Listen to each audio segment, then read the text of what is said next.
Hey everyone, today we're showing how the BLV-D1's knob works. Super simple, even for beginners. Let's get started.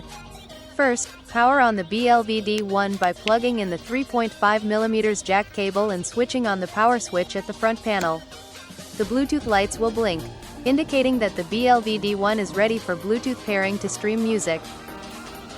For quick setup and easy connectivity, the BLV-D1 features push-type speaker terminals, meaning no screwdriver needed. So, how do I connect to my phone?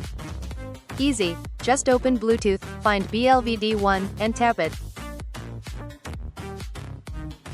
Oh, it's connected. The lights stopped blinking. Yep, now you can stream music right away. Now, let's move on to the tuning functions. You'll find 3 knobs, from left to right. Bass adjustment, treble adjustment, and volume control.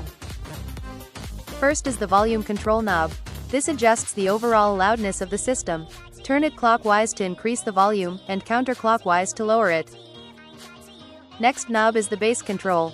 At the center position, the bass is at 0 dB. Turning it clockwise enhances the bass, while turning it counterclockwise reduces it. The middle knob is the treble control. Just like the bass, the middle position is 0 dB. Turning it clockwise increases the high frequencies for a brighter sound, while turning it counterclockwise reduces the treble for a softer tone. Alright, that's it. Now let's do a quick BLV-D1 sound demonstration. Thanks for watching. We can